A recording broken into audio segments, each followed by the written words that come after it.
Here in just a few minutes, our first guest, presidential candidate Gary Johnson, Governor Gary Johnson, or former governor, I should say. That's going to be exciting. He is actually a proponent of ours and an adversary of the drug war, if you will. I think as most of Americans nowadays, he's in a position of authority, and he has the ability to sway opinions. Hopefully we can work with him and get him or the likes of him, his views into office. So we're going to get on that in a minute. There's a couple things in the news that I ran across, and before I get too far, I got to mention we do have another trial down in the Springs, Bob Kraus, coming up, and Bob's been on the show a few times. We're going to have him back on the 21st. His trial is the 25th. On the 21st, he'll be going back to court yet again. He had a motions hearing. The state, it always kills me when they call it the people versus Kraus or the people versus Kappelman, because it's about 10% of the people. So I like to say the state. So we'll say the state is trying to suppress testimony from Dr. Robert Melamede, who is really, in my personal opinion, one of the only experts we have in the field of cannabis study. Well, that, and being from Colorado too, he knows, more of what's going on here in our state. So he is, a representative of us. Well, absolutely, sure. and he's right there in Colorado Springs. So I know, for a fact that Bob Kraus has become friends with him and works with him pretty closely. So what a better person to have testify to the treatment of Mr. Kraus. Oh, hands down one of the best people, right? Absolutely. So I pulled a couple stories from the news. Down in the Springs, we live in a bit of a conservative community, and this story may have went through a few different agencies, but I ran across a story this week talking about how here in the state our crime rates have jumped dramatically in the last year. This big deal, how the cannabis industry is evil and we bring all this crime in, yada yada, the same mainstream jabble, if you will. And if you really step back and look at this article, it makes no sense. I think the big point for me, we address this in another group I work with, but the first foundation point for me is the fact that really this is a brand new industry, essentially. 2 years ago, after the Ogden memo, is really when Colorado's MMJ industry took off. Right. With that, it is a commodity, and I loathe saying this. I hate to ever compare it to these two things. But in a sense, we have to sort of compare it to alcohol and pharmaceuticals, where it's a sought-after commodity. Any business that sells that commodity is going to be a target for crime. I think they're not taking that into account, that being a booming industry like it is over the last few years, that it has absolutely been a cause and effect thing there. Right. The other side of that is they're talking, they compare the last 2 years, and they talk how in the last year it's really jumped, from the year before is the big point of the article. And it's funny how that directly correlates with the time the banks dropped all the dispensaries. As many people know, here in Colorado, dispensaries have no banks. Right. They all have to deal in cash, and as that battle was going on, it was very public. It was all over the media. So, in my eyes, anyone who has a criminal mind is sitting there looking at that as an opportunity to do that. Right. And I'm going to jump in and welcome our second guest real quick here and let him throw in a comment on that. Well, I figured once you start talking crime rates and things like that, I had to jump in. But, the basic, you're hitting the nail on the head, that most criminals would think it's an easy target. We have an unfortunate situation right now where our economy sucks. People out of work, so there are more people that need to figure out a way to earn a living. And from what they often see on TV portrayed by the media, it's a bunch of bumbling idiots running these medical marijuana centers that are full of weed. And lo and behold, though, when they break in, they find that there's cameras out the bejesus, that the marijuana is in safes, if it's there at all, that there's often no money. And one of the things that is, the crime rate came out, and it's mainly due to robberies. Because if you saw, other things actually dropped, but the press didn't report the drop in other things. Right. And the robberies, example, one of the robberies was somebody stole the tip jar. Nice. Oh, Kid you that's not, great. $8. Yeah. Pennies. Okay. Well, I Yeah. think Well, no, but I mean, not a good thing. Right. But it's interesting targeting that the medical marijuana industry and making us look like that the crime rate is going up. yeah, We're that gonna have- becomes qualified as a robbery. Right. How many When it's subways not lost their just tip jar that theft. didn't get Right. reported as? Well, why is it when Kohl's, somebody steals a guys. shirt from what? Hey, Hold your guys' thought. We gotta gotta call Gary the governor. Johnson. Oh, okay. We got to Go call. He for is it if calling he's ready. me, Okay. so we should call him. We should pick that up. Call has been forwarded to an automated voice messaging. This is Jason. We're going to call you right back as I hang up. Okay. Very good. All right. Okay. All and right, now we're going to try that again. When you have a governor calling you, you probably should hang up and call him back, huh? Oh yeah. There we get off go. the line. Try again.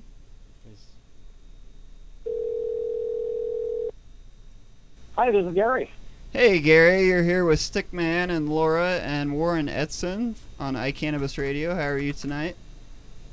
Great. Thank you all for having me on. Yeah, thank you. Absolutely. I believe you're familiar with our station. We run your spot here once in a while.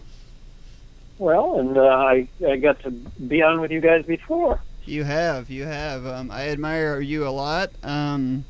I personally endorse you, and that's not the station. That's me, of course. But I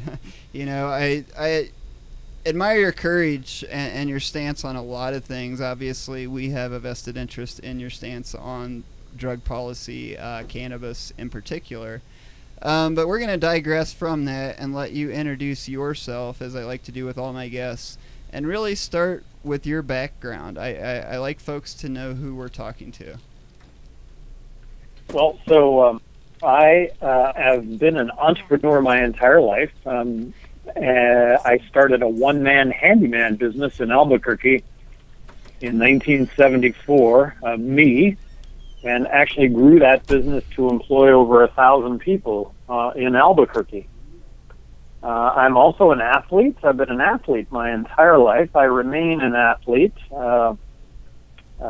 Competitive athlete at 59 years old is a bit of an oxymoron, but I'll be competing this summer in my 9th Leadville 100-mile mountain bike race. So Very nice. I've done Ironman Hawaii 4 times. I've climbed Mount Everest. I've gotten to climb to the top of Mount Everest. That I got to stop That's you there and incredible. say I'm very jealous. I've hiked the Appalachian Trail from end to end, and I live here in Colorado, so obviously Leadville and the 14ers here are things I do. Everest is a life goal for me at some point in my life. I think I might want to give it a shot. So kudos. Well, good. Well, good for you. And growing up in New Mexico, climbing 14ers in Colorado, climbing 14ers in Colorado in the winter was really good. Some great adventures doing that. And I've competed in many events in Colorado, and my son lives in Denver. So I am very, very. I think Colorado is the most beautiful state in the entire country, and I do live in northern New Mexico. I live just north of Taos. I live there because the skiing there is as good as anywhere on the planet, including anywhere in Colorado, and that is one of my passions. I'm the former 2-term governor of New Mexico. I had never been elected to public office prior to running for governor of New Mexico. I think I made a really positive difference as governor of New Mexico. I think that positive difference had to do with the fact that I looked at issues first and politics last.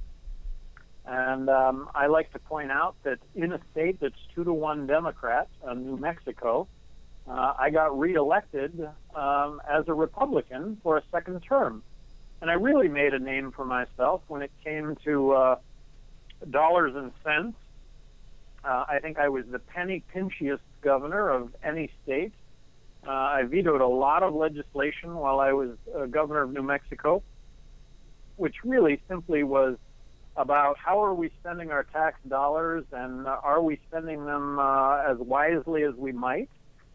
And I think what's significant is having vetoed as much legislation as I did in a state that was is 2-to-1 Democrat, that I should have gotten reelected speaks volumes to the fact that people really do appreciate good stewardship of tax dollars.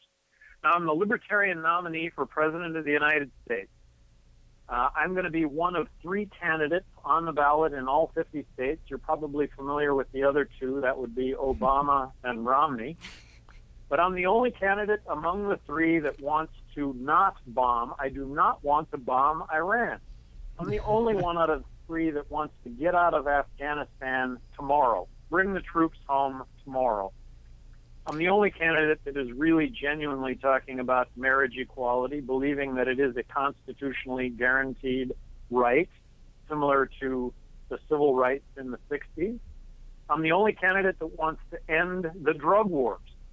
I'm the only candidate that wants to and is promising to submit a balanced budget to Congress in the year 2013. Why is a balanced budget important? Well, if we don't do it, here's the effect that it's going to have on our lives.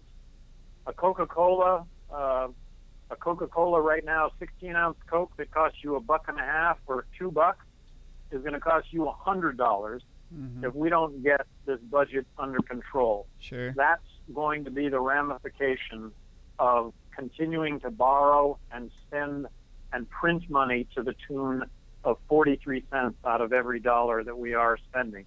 It's going to be runaway inflation, and it's not going to be anything that gets announced, but it's going to be the result of what it is that we're doing.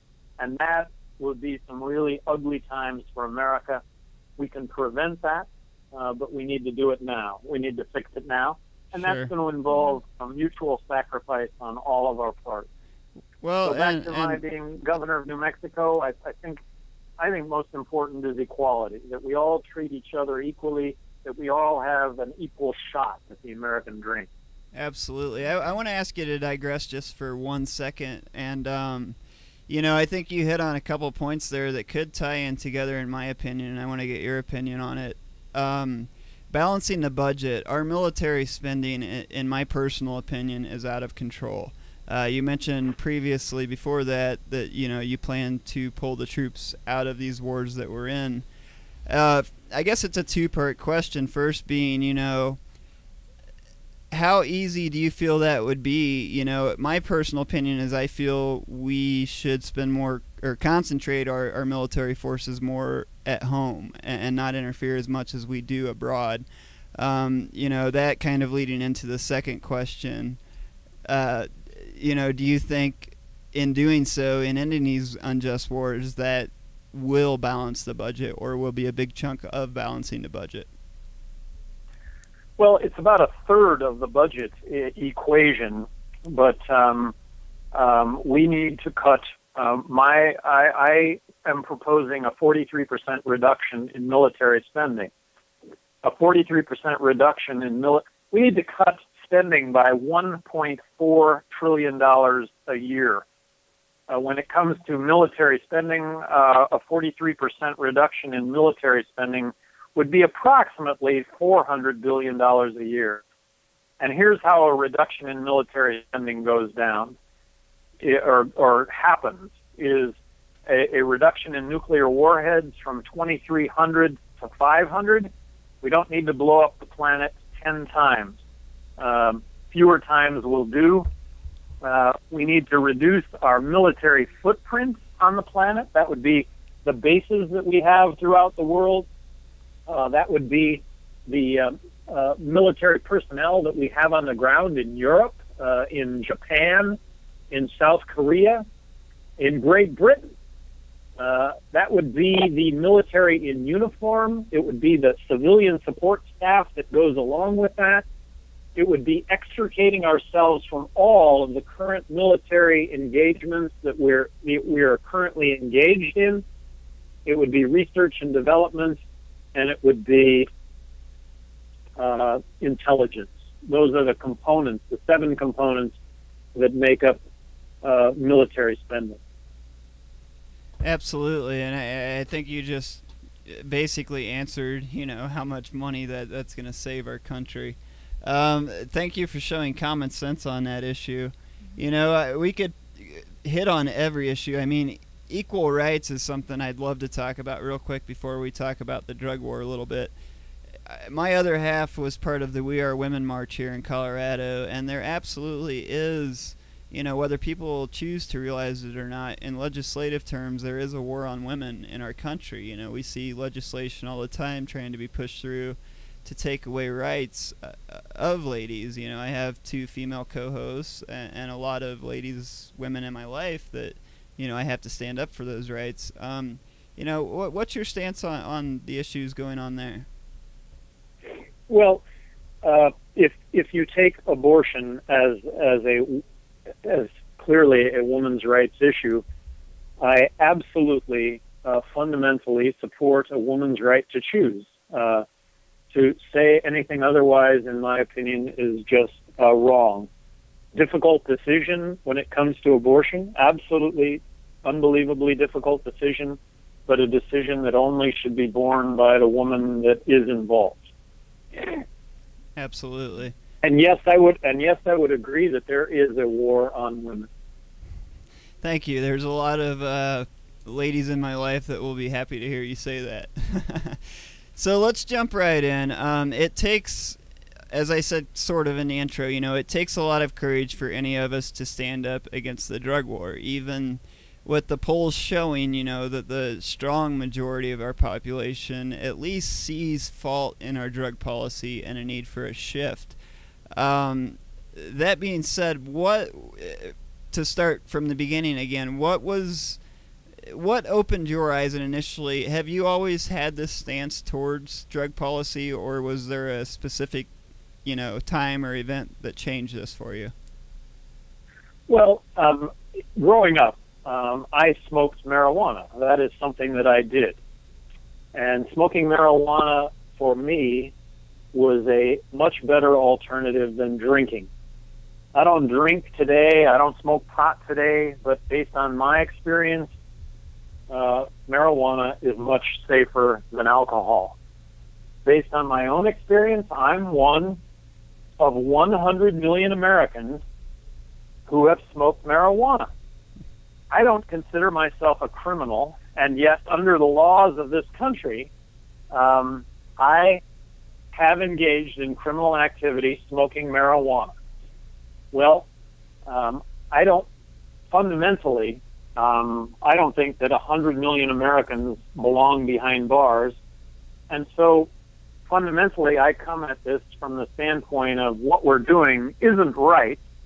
And then when I look at the issue and see that half of law enforcement, half the courts, and half the prisons, all the money that we spend in all those areas are devoted to drug crime.